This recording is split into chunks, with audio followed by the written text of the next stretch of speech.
नमस्कार, मैं अरविंद कुमार। बच्चों, आज हम 12th एग्रीकल्चर बायोलॉजी का नवा चैप्टर सूत्रकृमि, घोंघा तथा स्लग के बारे में जानकारी प्राप्त करेंगे। तो सबसे पहले आते हैं हम सूत्रकृमि के बारे में जानकारी प्राप्त करते हैं। सूत्रकृमि क्या है? सामान्यतः सूत्रकृमि निमेटोड्स वर्ग के अंतर्गत आते हैं। निमेटोड एक ग्रीक भाषा का शब्द है जो कि दो शब्दों से मिलकर बना है। एक तो है नेमा और दूसरा है ऑइड्स।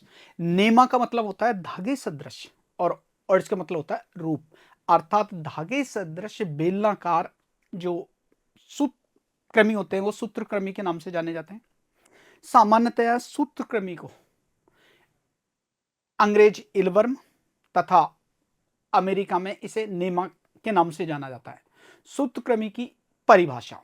सूत्रकृमि सामान्यतः सूत्रकृमि सूक्ष्म कृमि सदृश त्रिस्तरीय द्विपार्श्व सममित बहुकोशिकीय खंड विहीन कूटगुहिक एकैसिरिक जंतु होते हैं जो जल एवं मृदा में मृतोपजीवी, स्वतंत्र जीवी तथा सजीवों में परजीवी के रूप में पाए जाते हैं। अब शब्द ये आता है कूटगुहिक। किसे कहते हैं? कूटगुहिक वो जंतु जिनमें वास्तविक देह गुहा नहीं पाई जाती है, कूट गुहा पाई जाती है। कूट गुहा अर्थात आहार नाल और देह भित्ति के बीच में किसी प्रकार का मीसोडर्म का कोई आस्तर नहीं पाया जाता। आवास, सूक्ष्म जीवियों का आवास। सूत्रकृमि होते हैं, इनका जो आवास है ये सभी प्रकार के आवास में पाए जाते हैं, जल, स्थल और सजीवों के ऊपर सामान्यतः परजीवी के रूप में पाए जाते हैं। सूत्रकृमि मूलतः स्वतंत्र तथा परजीवी अवस्था में पाए जाते हैं। पादप जो परजीवी सूत्रकृमि है वो भोजन ग्रहण करने के आधार पर पादपों में निम्न तीन प्रकार, बाह्य परजीवी, आंशिक आंतरिक परजीवी और आंतरिक परजीवी के रूप में पाए जाते हैं। परजीवी के रूप में पाए जाते हैं। सूत्रकृमि चल, अचल प्रकृति, दोनों प्रकृति के हो सकते हैं। ये मृतोपजीवी या स्वतंत्र जीवी जल एवं मृदा में पाए जाते हैं। वहां पर उपस्थित जो कार्बनिक पदार्थ है उससे अपना भोजन प्राप्त करते हैं। नॉर्मली सूत्रकृमि सभी जगह पाए जाते हैं, लेकिन मुख्य रूप से पाए जाने वाले सूत्रकृमि, मुख्य आवास में पाए जाने वाले सूत्रकृमि निम्न प्रकार है। नंबर 1, खारे जल या मृदा में पाए जाने वाले जो सूत्रकृमि है जैसे कीटोस्टोमा है, क्रोमोडेरा तथा डेंटोस्टोमा है। दूसरा, शुद्ध जल में पाए जाने वाले सूत्रकृमि प्लैंक्ट्स, डोरियालेमस तथा निगोलेमस है। जैविक परिचायक के रूप में, जैविक परिचायक के रूप में जो सूत्रकृमि पाए जाते हैं इनका उपयोग सामान्यतः पर्यावरण, जल एवं पर्यावरण प्रदूषण सूचक के रूप में ये महत्वपूर्ण भूमिका निभाते हैं, जैसे पेनागिलस और रेडिवाइवस। मानव परजीवी, मानव परजीवी में भी सूत्रकृमि पाए जाते हैं, जैसे एस्केरियस लुम्बिकोइडिस, जिससे एस्केरियस रोग होता है, बाउचेरिया ब्रनोप्टाई एवं डेकनकुलस मेडिनेंसिस।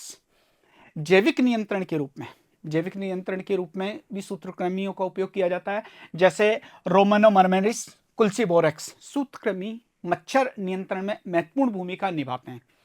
पादप परजीवी, पादप परजीवी सूत्रकृमि पादपों में सामान्यतया ये पौधों की जड़ एवं बाह्य भाग पर संक्रमण करते हैं, जैसे एंगुनिया टिट्रिसाई, मिलोइडोगाइनी प्रजातियां तथा हेटेरोडेरा एवेनी इत्यादि। अब हम पढ़ेंगे सूत्रकृमियों के पौधों पर प्रभाव। सामान्यतया सूत्रकृमि से संक्रमित जो पौधे होते हैं वो पीले हो जाते हैं।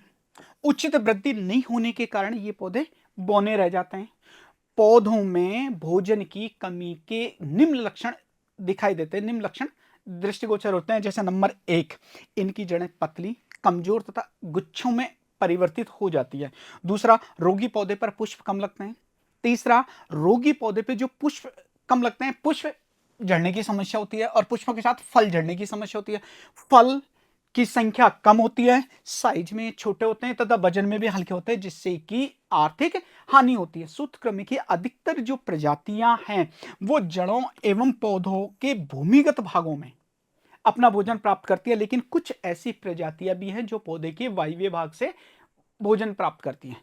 सूत्रकृमियों में प्राय पादप जो परजीवी सूत्रकृमि हैं, इनके अंदर एक सुई जैसी खोखली संरचना, जिसको स्टाइलेट कहते हैं, पाई जाती है। इस स्टाइलेट को वो पादप के शरीर में प्रवेश कराकर कोशिका तक पहुंचा देते हैं तथा कोशिका में अपनी लार को इंजेक्ट करके कोशिकीय अवयव को घोलकर उस लार को वापस सोख लेते हैं, जिसके कारण ये कोशिकाएं बहुनाभिकीय विशालकाय कोशिकाओं में परिवर्तित हो जाती हैं। जबकि कुछ सूत्रकृमियों के प्रभाव से जड़ों में गांठें बन जाती हैं, जिससे कि पौधा कमजोर हो जाता है। सूत्रकृमि वे अप्रत्यक्ष रूप से विषाणुओं का संवहन करते हैं, विषाणुओं का संचरण करते हैं तथा इनके द्वारा सूत्रकृमियों के प्रवाह से पौधों में नाइट्रोजन स्थिरीकरण की मात्रा कम हो जाती है, जिससे कि पौधों को हानि होती है। Professor J.N. सासर 1989 के अनुसार सूत्रकृमि के द्वारा पौधे में उत्पादन में लगभग 12.3% की कमी आ जाती है। अब हम पढ़ेंगे सूत्रकृमि की सामान्य संरचना के बारे में थोड़ी सी जानकारी प्राप्त करेंगे। देखिए, सूत्रकृमि का जो शरीर होता है लंबा बेलनाकार खंडहीन कृमि सदृश और दोनों सिरों पर क्या होता है, नुकीला होता है। इनमें कूट गुहा पाई जाती है तथा त्वचा के ऊपरी सतह पर अधिचर्म कोशिकाओं द्वारा स्रावित क्यूटिकल परत पाई जाती है। इनके अग्रभाग पर मुख स्थित होता है। मुख प्राय 6 होठों से एवं पतले उभार से घिरा रहता है। 6 होठ तथा पतले उभार से घिरा रहता है। परिसंचरण तंत्र और श्वसन तंत्र इनमें नहीं पाया जाता। उत्सर्जन तंत्र और तंत्रिका तंत्र इनमें आदिम प्रकार का होता है, मतलब एकदम सरल या हासित प्रकार का होता है। अल्प विकसित पाचन तंत्र होता है।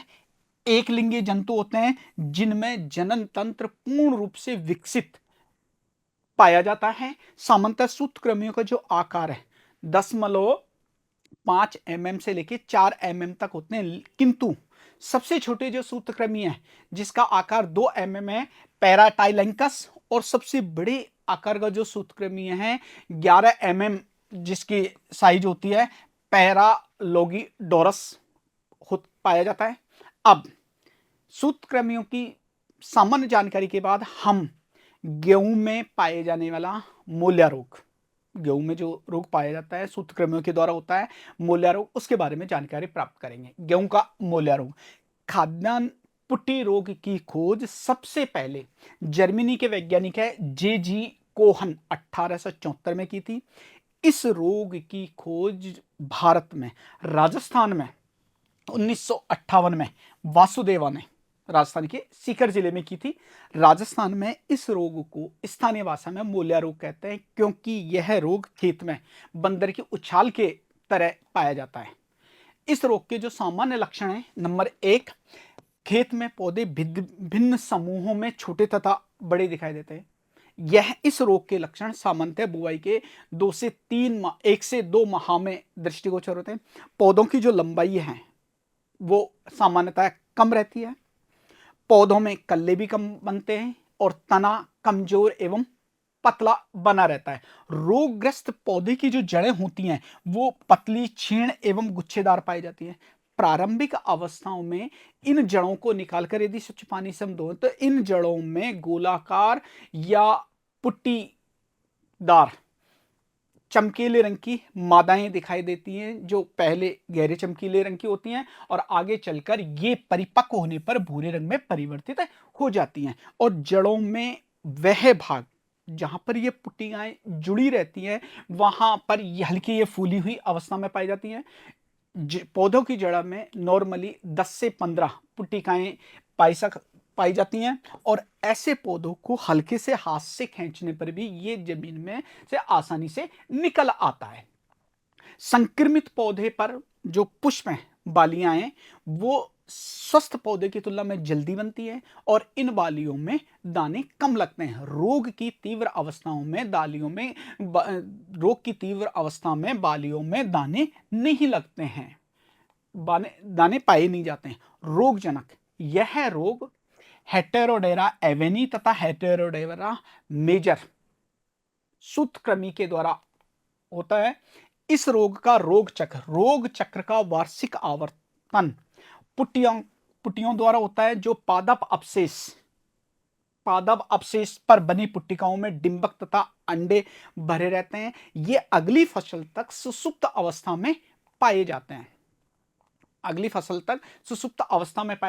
अनुकूल अवस्था आने पर, अनुकूल जैसे कि अगली फसल बोते हैं सितंबर से नवंबर के बीच, गेहूं तथा जौ की बुआई करने पर अंडों से सूत्रकृमियों की द्वितीयक डिंबक अवस्था निकलती है और द्वितीयक डिंबक अवस्था जड़ों पर आक्रमण कर पौधे को संक्रमित करती है।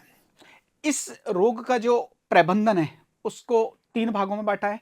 नंबर 1, सस्य प्रबंधन। सस्य प्रबंधन के अंतर्गत पहली स्टेप फसल चक्र, अपरपोषी जो फसलें होती हैं जैसे गाजर है, सरसों है, चना है इत्यादि फसलों के साथ लंबा फसल चक्र अपनाते हैं।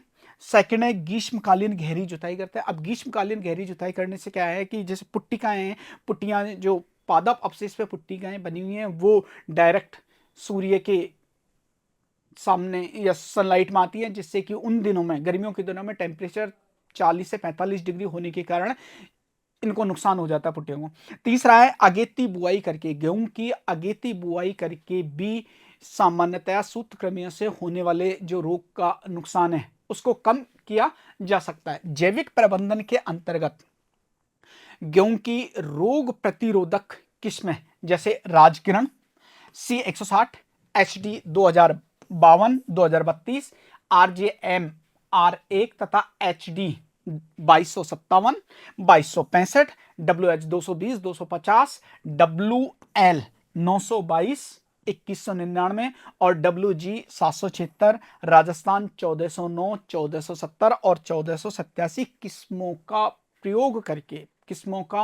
प्रयोग बुवाई के रूप में करके सूत्रकृमियों से होने वाली हानि को हम कम कर सकते हैं। रासायनिक प्रबंधन के अंतर्गत अत्यधिक संक्रमण की अवस्था में मृदा में 2 किलोग्राम सक्रिय पदार्थ के हिसाब से या तो एलडी कार्ब या कार्बोफ्यूरॉन का प्रयोग करके रोग से होने वाले नुकसान को हम कम कर सकते हैं। तो छात्रों, आज हमने पढ़ा सूत्रकृमियों के बारे में जानकारी कि सूत्रकृमि की सामान्य संरचना क्या है, सूत्रकृमि पौधों में किस प्रकार नुकसान पहुंचाते हैं, पौधों में सूत्रकृमियों के द्वारा होने वाले रोग लक्षण और सूत्रकृमियों से कैसे बचा जा सकता है तथा इसी के साथ गेहूं में जो मूल्य रोग है, मूल्य रोग के लक्षण, मूल्य रोग के रोगजनक और इसका प्रबंधन किस प्रकार किया जाता है, इसके बारे में हमने जानकारी प्राप्त की। मैं समझता हूं आपके सारे फैक्ट क्लियर हो गए होंगे। धन्यवाद।